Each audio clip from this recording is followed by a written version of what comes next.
Bienvenidos a Megaprojects. Antes de empezar queremos recomendaros un nuevo canal que ha sacado en castellano nuestro socio y amigo Simon Whistler. Se llama Explored ES.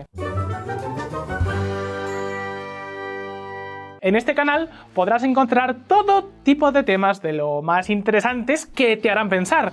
Os dejo un link abajo en la descripción, por ejemplo, al vídeo que han hecho sobre todo este tema del reconocimiento facial. Estamos ante el fin de la privacidad, el fin del anonimato. Pero bien, pasemos al tema que nos ocupa hoy, las maravillosas Autobahn alemanas.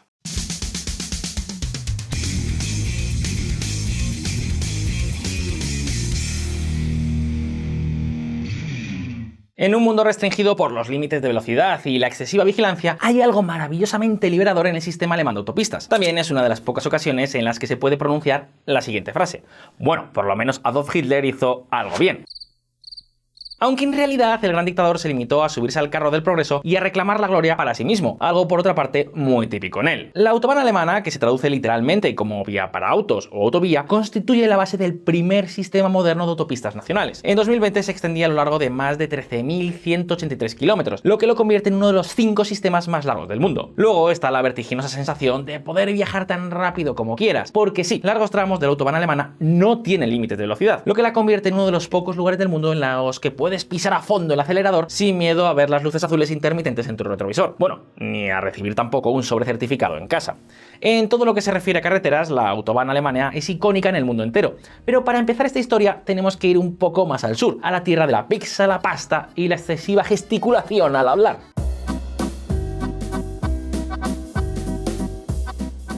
Aunque el autobahn puede considerarse la abuela de los sistemas modernos de vías de alta velocidad, hubo una carretera que la precedió, y nos parece justo reconocerlo y darle crédito antes de continuar. El primer tramo de la autopista de los Lagos se inauguró en 1924 con la presencia de Benito Mussolini en su descapotable. Fue una obra del ingeniero civil y empresario Piero Puricelli. La carretera, amigos, conectaba Milán con las regiones lacustres del norte y permitía a los adinerados escapar del bullicio de la ciudad de una forma rápida y cómoda. En aquella época, para que os hagáis una idea, solo había unos 41.000 coches en toda Italia, y la mayoría de la población sigue utilizando carros, bicicletas o el coche de San Fernando. Ya sabéis, un ratito a pie y otro andando, por lo que se trataba de una autopista esencialmente para ricos.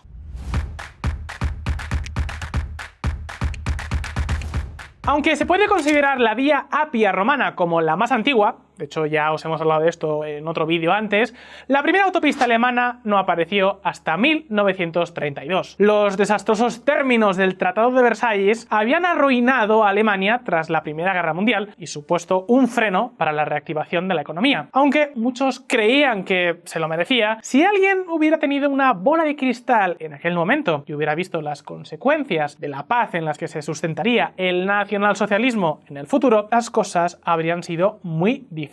Con un alto nivel de desempleo y luchando por volver a poner en marcha sus industrias, la construcción del sistema de autopistas se consideró una forma de estimular el crecimiento y la prosperidad del país. Alemania ya había hecho sus pinitos con la autopista experimental ABUS de Berlín, inaugurada en 1921. El ABUS era un extraño híbrido entre circuito de carreras y autopista, que técnicamente era la vía de acceso controlado más antigua del mundo. No creo que vaya a molestar a ningún alemán si digo que no era precisamente el circuito más atractivo del mundo, con solo 2 rectas muy largas conectadas por 2 horquillas. Aunque inactivo desde 1998 como circuito de carreras, lo bueno del ABUS es que también forma parte del sistema de autopistas, ya que constituye la parte norte de la Bundesautobahn A115. La primera vía pública se concibió durante la República de Weimar en la posguerra y fue la Autobahn 555, que todavía conecta Colonia y Bonn y que se construyó entre 1929 y 1932. Sin embargo, cuando se inauguró en 1932,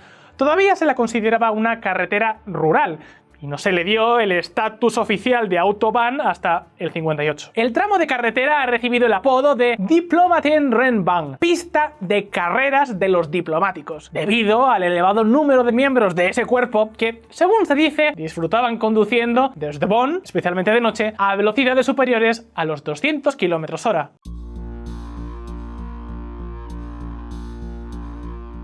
Cuando Hitler tomó el poder en 1933, la idea de un sistema de autopistas a gran escala ya estaba en marcha, así que viendo el posible beneficio político, el Führer se unió a la iniciativa inmediatamente. Un hombre llamado Fritz Todt fue contratado como inspector general de la construcción de carreteras de Alemania, y el sistema fue visto como la forma ideal de reducir la altísima tasa de desempleo que por aquel entonces sufría el país. Los estadounidenses que visitaron Alemania en aquella época observaron que el país sí estaba a punto de construir una enorme red de carreteras, pero que parecía carecer de algunos componentes bastante importantes: los coches. Y era cierto, comparado con algunas partes de los Estados Unidos, Alemania no tenía precisamente una vasta flota de automóviles. Pero casualmente Herr Hitler tenía otro plan. Pretendía proporcionar a los alemanes coches buenos, bonitos y baratos que fueran para todo el mundo. El coche para el pueblo, el Volkswagen. En 1938 el doctor Ferdinand Porsche completó su diseño, aunque esto es motivo de controversia, ya que se cree que fue en realidad Joseph Ganz, un ingeniero de origen judío, el auténtico padre del concepto Volkswagen. El caso es que se estableció una planta de producción en Wolfsburgo y más de 300.000 alemanes pagaron por adelantado el coste total, o al menos una parte, de los vehículos. Sin duda, muchos se frotaban las manos ilusionados ante la perspectiva de conducir un coche nuevo y reluciente por una maravillosa red de autopistas, pero vieron su gozo en un pozo. En vísperas de la guerra, Hitler ordenó a la fábrica de Wolfsburgo que se dedicara a fabricar vehículos militares, y ningún alemán recibió un coche nuevo, y por supuesto tampoco la devolución de su dinero. Sí, sé que la gran escala de las fechorías de Hitler esta no figura ni siquiera entre las 10 primeras, pero vaya fraude. El caso es que trabajadores de toda Alemania fueron llevados a varios emplazamientos a lo largo de los nuevos proyectos de carreteras y puestos a colaborar en la construcción del sistema de autopistas. Es importante recalcar que muchos fueron forzados a trabajar bajo el servicio de trabajo obligatorio del Reich. Por lo tanto, probablemente no sea una gran sorpresa saber que las obras continuaron a un ritmo lento hasta el estallido de la Segunda Guerra Mundial. Durante uno de sus muchos discursos a grito pelado, Hitler anunció que el proyecto de la Autobahn emplearía unas 600.000 personas, con 1.000 kilómetros de carreteras añadidos cada año. Pero al igual que muchas de sus otras fanfarronadas, esto también se quedó en aguas de borraja, y se cree que en su punto más álgido el proyecto empleaba unas 120.000 personas, y que para 1942, cuando las cosas empezaban a ir de mal en peor y todo se venía al garete, solo se habían completado 3.800 de los 20.000 kilómetros previstos. El caso es que la imagen propagandística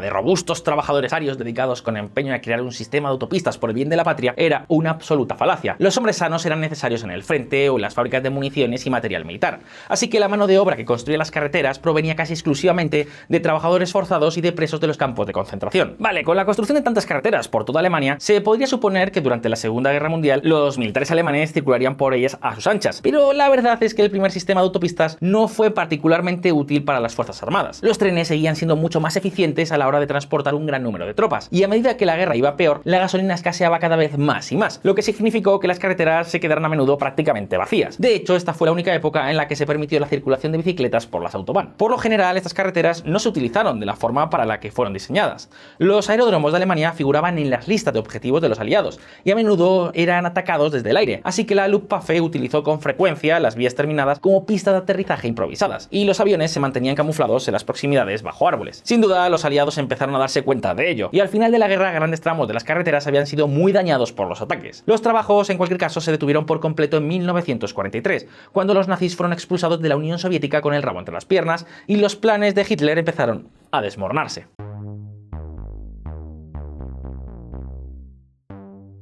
Como ocurrió en muchos aspectos de la vida después de la Segunda Guerra Mundial, los tramos de autopista de Alemania Occidental salieron mucho mejor parados que los del este. En el oeste, la mayoría de las carreteras dañadas se repararon poco después del final de la contienda, mientras que en el este el ritmo fue mucho más lento, de hecho, a veces nulo. También hubo una notable diferencia en cuanto a los usuarios. En la Alemania del este, las autopistas eran utilizadas con frecuencia por los militares y los vehículos agrícolas del Estado, mientras que en Occidente tenían un uso mucho más amplio. En los años 50, el gobierno de Alemania Occidental autorizó la reanudación de las obras, mientras que en la RDA, la República Federal, la construcción fue esporádica, y cuando se llegaba a reparar o a ampliar el sistema existente, se hacía a menudo con materiales muy inferiores a los que se utilizaban en el oeste. Incluso hoy en día hay carreteras como la A2, que cruza la antigua frontera entre el este y el oeste, en la que la diferencia de calidad de la superficie es notable, mientras que el tramo occidental es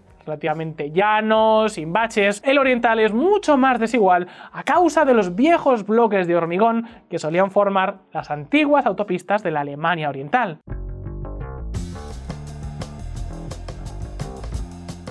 El 9 de noviembre de 1989, mientras el mundo observaba con asombro, grandes multitudes se reunían en el muro de Berlín. Nadie sabía a ciencia cierta cómo iba a desarrollarse esa trascendental ocasión, pero después de que el ministro de Relaciones Públicas anunciara en directo por televisión que se habían levantado las restricciones para viajar, la gente empezó a atravesar los puntos de cruce, o simplemente a derribar el odiado símbolo entre Occidente y Oriente. Fue un momento verdaderamente histórico, y aunque dudo mucho que durante los días de reunificación la gente pensara en conectar por fin el país por un sistema de autopistas, lo cierto es que significó precisamente eso. Si bien el epicentro de todo el drama se situó en Berlín, donde los Ossis eran recibidos por los Weissis con flores y champán, en los días siguientes se abrieron puestos de control a lo largo de toda la línea divisoria, y la gente empezó a cruzar libremente la frontera de un lado a otro. Además, en los años siguientes, Alemania impulsó un proyecto de transporte para unificar realmente el país, algo que incluía líneas ferroviarias, vías navegables y, por supuesto, autopistas nuevas o mejoradas. Hubo un total de 7 proyectos de carreteras, con un coste de unos 17.300 millones de euros, la mayoría de los cuales se habían completado a principios de la década de los 2000. En la actualidad, el sistema de autopistas se extiende a lo largo de 13.183 kilómetros, kilómetro arriba, kilómetro abajo, según la fuente que utilices, y llega a todos los rincones de Alemania, aunque si se observa en un mapa, se verá que la concentración es mayor en las zonas del oeste y menor en las del sur y el noroeste. Esto se debe al terreno, ya que el sur es mucho más montañoso, y a los altos niveles de población urbana, como es el caso de la región occidental. En la última década, Alemania ha llevado a cabo un enorme programa de ampliación y rehabilitación de sus sistemas de autopistas, siendo la muy transitada A5 en el suroeste y la A8 en dirección este-oeste dos de las mejoras más significativas. Ahora solo quedan unas pocas carreteras con 2 carriles en ambos sentidos, y la mayoría tiene 3 o 4. Ni qué decir tiene que se trata de uno de los sistemas de autopista mejor conservados del planeta, ya que gran parte del asfalto se ha colocado con una mezcla de hormigón resistente a las heladas, que evita que se agriete tanto como suele ocurrir en otras partes del mundo. El sistema cuenta también con 17.000 teléfonos en los arcenes de las carreteras, desde los que se puede llamar para solicitar asistencia automovilística. Y sí, se podría pensar que en la era de los iPhone nadie utiliza ya estos teléfonos, pero ojo, sorprendentemente se siguen haciendo una media de 150 llamadas al día. Aunque sí, es una cifra muy inferior a las 700 de hace 10 años. En las autopistas solo está permitido detenerse en caso de emergencia, pero por suerte para todos los que viajan, los alemanes hacen un buen trabajo manteniendo en perfecto estado las áreas de descanso, las estaciones de servicio y los idílicos lugares para picnics.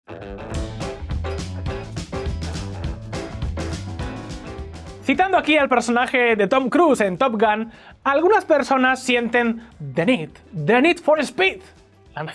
La necesidad de la velocidad. Y para este tipo de personas, el sistema de Autobahn sería probablemente su lugar favorito. Sin embargo, la creencia generalizada de que todo el sistema está libre de límites de velocidad es errónea, es falsa. La red de autopistas tiene límites de velocidad en determinadas ocasiones, lo que significa que es uno de los pocos lugares del mundo sin un límite general de velocidad. Los límites se aplican a determinados tipos de vehículo y si llevan pasajeros o no. Por ejemplo, un autobús con pasajeros de pie no puede circular a más de 60 km/h, mientras que si todos están sentados puede hacerlo a 80 km/h. También hay muchos tramos como las rampas de acceso, los intercambios, los tramos específicamente peligrosos o en reparación, en los que sí se aplican límites de velocidad. Sentido común. Entonces, seguro que pensáis muchos que si corren como locos allí donde pueden, pues a ver, Alemania debe experimentar niveles significativamente más altos de accidentes de tráfico, ¿verdad? Pues no. Por supuesto que no. Estamos hablando de Alemania y han puesto medios para evitarlo. En primer lugar, los exámenes de conducir alemanes son bastante rigurosos, lo que significa que los que aprueban suelen ser conductores mucho mejor formados que en otros países. Además, con las carreteras mantenidas en excelentes condiciones, las posibilidades de que se produzca un accidente por un pinchazo, porque has pisado algo que no debías o por un problema con el asfalto, en fin, pues también se reducen drásticamente. Y las estadísticas respaldan todo esto. Alemania no sufre más accidentes en el sistema de autopistas que otros países europeos con límites de velocidad. Y el riesgo de morir en una autopista alemana es aproximadamente la mitad que en una interestatal estadounidense. Sea lo que hacen los alemanes, está funcionando. Aunque eso no ha impedido que crezca un movimiento que solicita límites generales de velocidad en todo el país. Sí, se han presentado numerosas peticiones sobre los límites de velocidad en Alemania, y hasta ahora hay que decir que todas han sido rechazadas. Los alemanes están orgullosos de su sistema de autopistas y de la libertad que tienen en ellas, y con razón. Los habitantes de países que viven bajo el yugo de límites de velocidad represivos, España, a menudo asumen que los alemanes deben conducir a velocidades de vértigo, causando caos en las carreteras. Pero es todo lo contrario. A los alemanes se les educa en el respeto por la velocidad y se les enseña a manejarla. No sé si España estaría preparada para algo así. Personalmente, la verdad, me encantaría, pero viendo la alergia que tiene tanta gente a ir por el carril derecho siempre que se pueda, a no adelantar por la derecha, a no taponar el carril izquierdo, en fin, la verdad, lo veo difícil. El sistema de Autobahn es una red impresionante de carreteras que ha ido evolucionando desde la década de 1930, pero tal vez sea igualmente admirable el ejemplo que ofrecen de cómo se puede dar más libertad y responsabilidad a la gente para que conduzca como quiera sin convertir las carreteras de circulación rápida en la versión alemana de los autos locos. ¿Y tú?